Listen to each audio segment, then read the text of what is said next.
Migration Trail is a new rendition of Oregon Trail. What's different is it can be modified to start in one city and end in another city as you drive between them. Oregon Trail revolves around one path that was traveled by carriages and horses. Migration Trail is adjusted for different routes to travel on to get to where you're moving to. It's a lot like a game pertaining to moving to different towns along some very interesting routes. Just like on Oregon Trail, you run into some problems and points of interest along the way. They show the things that you see and usually happen to you when you travel to where you're moving. Points of interest would be things like new traffic signals either being installed or upgraded in that area, railroad crossings of either exempt or seldom used or moderately used or frequently used, new guide signs to be hung up, new exit lists to be placed in the middle of the road, bridges over bodies of water, going through tunnels, overpasses, underpasses, and driving parallel with railroad tracks with trains coming either way. This also includes driving a viaduct,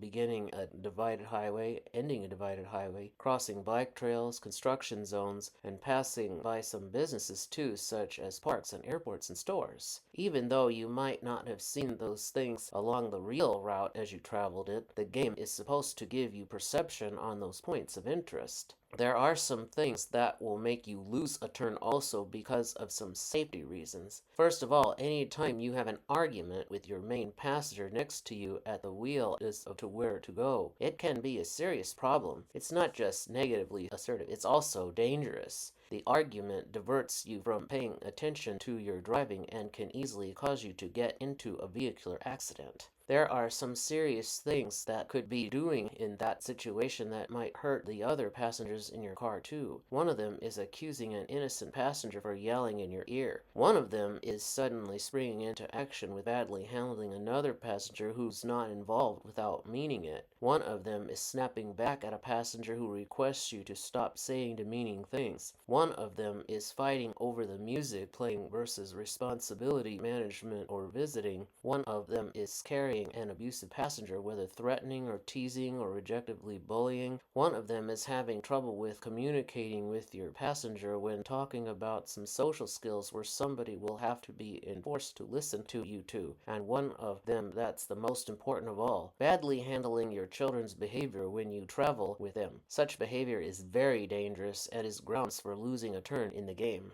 Take a look at this chart so that you can see some examples of bad traveling behavior. The list of handling children on a trip right here at the bottom of this chart is liable to get you turned into the police for physical child abuse. Recently, there was a story about a young couple who suffered a fatal accident with such an argument. It wasn't a car crash, but at Grand Teton National Park, where Brian Laundrie and Gabby Petito were camping at, their argument got out of hand and became fate for Gabby. Later on, it happened to Brian himself. Because Brian and Gabby are the only ones who know the absolute truth, and both of them are dead, we'll never be able to know about it. However, their situation can be used as a lesson to keeping your traveling arguments under control so that you don't end up like they did. A person with a confusion problem needs to wear a backup device under their nape to make up for the brain damage that they likely have. A person with yelling and nagging problems needs to undergo psychiatric treatment too. Other things you can lose a turn to are if you've been pulled over by a police officer because of something you're not supposed to be doing while you're driving. The most common thing you get pulled over by a police officer is for driving faster than the established speed limit.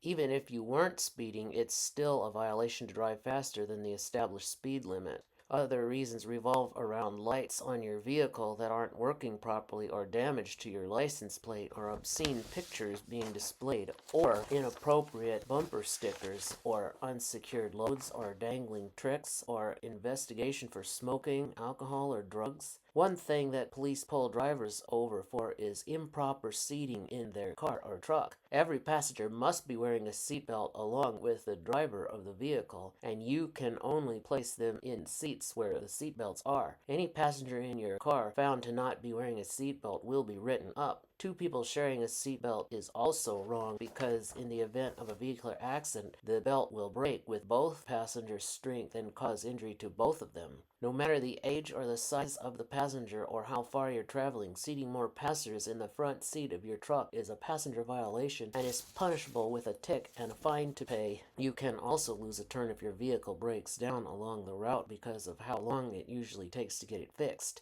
You can also lose a turn if one of your passengers gets sick or hurt and needs emergency care. It can also happen if you're stopped at a construction zone waiting to be okay to go, even if you didn't speed through it, because of the length of time it can take to go again. Traffic fines double in construction work zones because of how you'd cause injury to a worker and have to pay their hospital bills. It's also required if you did some damage to some of their road equipment and then required to have it replaced. Being stopped at a bridge due to a mental situation people have to deal with, even if you didn't interfere with that situation, costs you a turn because of how long you end up waiting there. Running past the police cars in the area is punishable by spending some time in the police department for such a breach. You'll end up with a police record doing that too. Getting into a vehicular crash also costs you a turn because of how long you'll have to wait while your vehicle is being repaired. Leaving the scene of an accident before some police have spoken with you is illegal unless you're being threatened by the driver or another passenger and have to get yourself away from there for your safety. You'll also encounter some imaginary points of interest along your route too. One of them might be a light toy found next to the road at about a large size. One of them might be a hand raising up over the horizon. One of them might be an artist at a table nearby the road. One of them might be an art table or high chair nearby the road. One of them might be a pair of two stubborn Zaxes seen at the middle of an interchange. One of them might be Harry Potter and his friends playing Quidditch together. There's other imaginary points of interest that you can come up with too. And now here are some examples of migration trail for you to use in the game. This one consists of going from Vermilion, South Dakota all the way to Salt Lake City, Utah, and the route in which you see down here is the way that some of us went on. It can be changed to any way you want to go too. Right here is the spinner to be able to get a turn, and this other spinner helps you to pick a card after you've gone to that certain point on the game board.